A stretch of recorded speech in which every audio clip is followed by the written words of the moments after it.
Hey all, I can't believe I'm doing this, but a lot of people have been passionate about the fact that I bash on Apple about batteries. You know, basically it's come across that I'm doing it just because I'm not a fan of Apple. That's not the case. I want to explain what I'm bashing on there.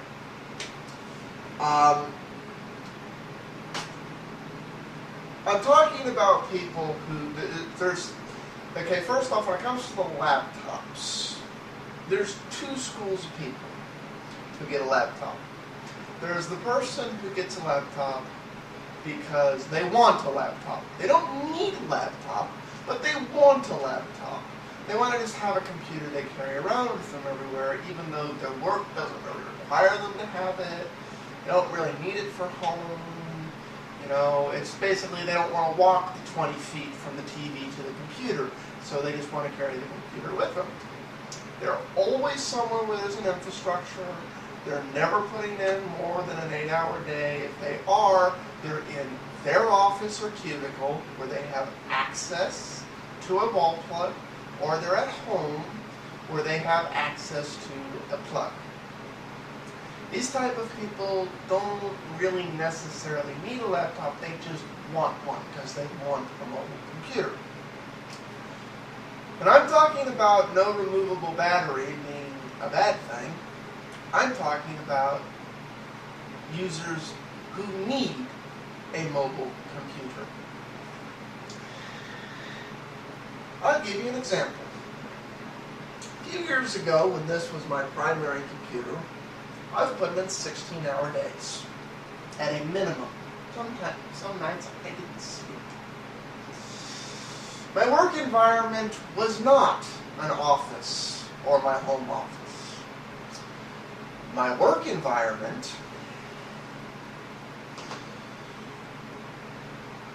was moving from building to building to building, or from place to place to place, or going from classroom to conference room to independent contractor agreement to actual work. Hold on 20 minutes while I recharge my battery, sir, was not an option.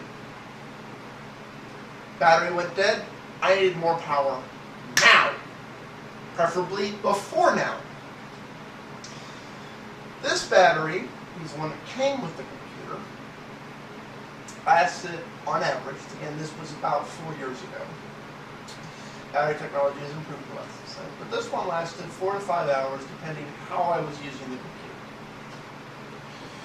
When used in conjunction with one of these, I got upwards of 8. Then I had this one to swap to, which had another 7 hours, upwards of. When used in conjunction with this, I had upwards of 10 additional hours. So between the combination of these, I could get about 20 hours of autonomous power. I could get almost 20 hours of autonomous power. With few exceptions, every single day I used every single ounce of that power. But I didn't put in a 20-hour day. I didn't necessarily need to use this thing. But about this thing, I could charge all the batteries at once. Had this and the laptop plugged in every damn night for the most part. If I forgot to do that, I was largely out of juice the next day.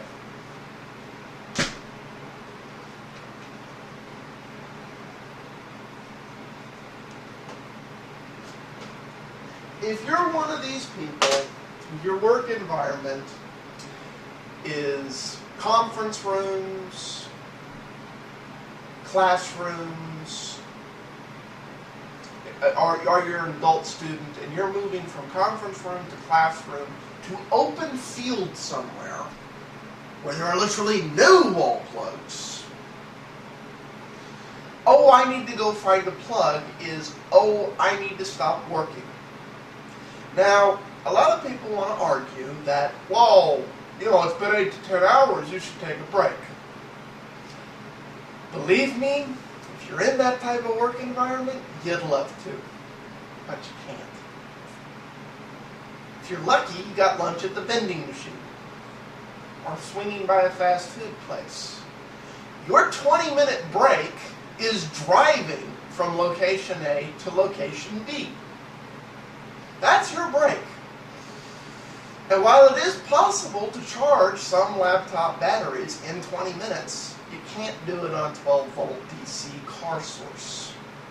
You need 120 volt, 110, 120 volt, alt AC or 240 volt AC to do that.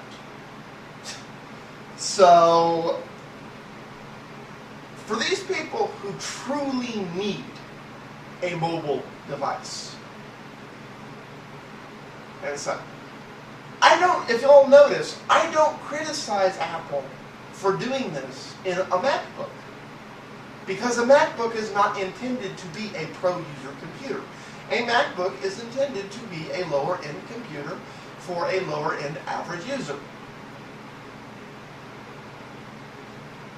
Doing that in that type of device, as long as it's getting 8 hours, is acceptable.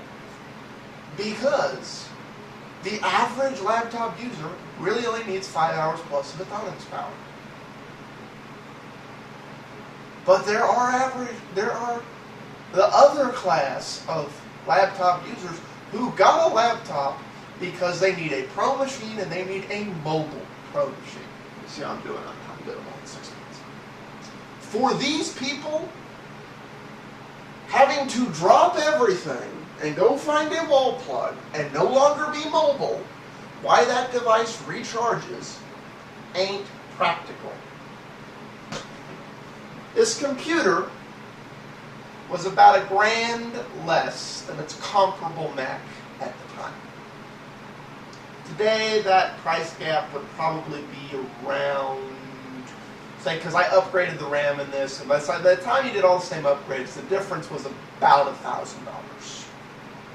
Did I save any money? No.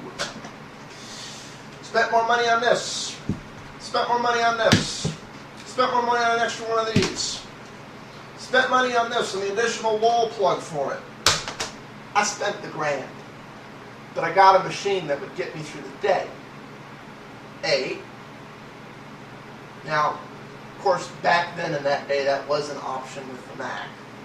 But it's not an option at all anymore.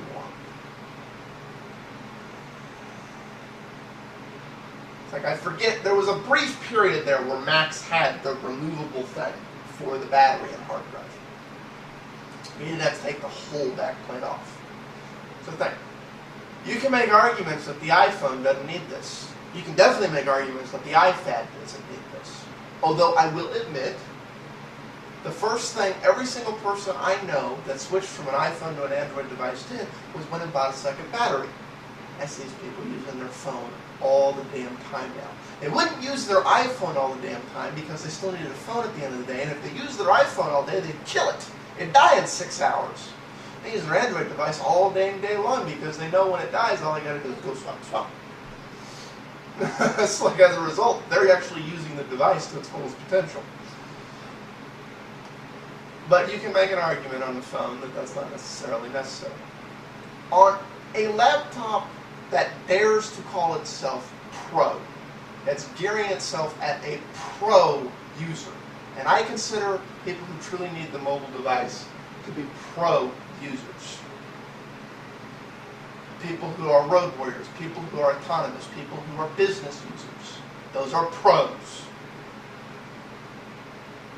And you're not going to tell me that there aren't people in the creative industry who are doing things like movie editing and on the sun, who aren't going out to projects and other things, who would love to have the extra power, who don't want to carry around a little brick. They just want to swap their battery.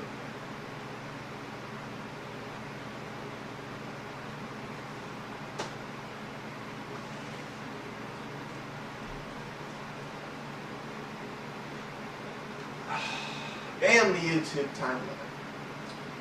I was going to cover location batteries.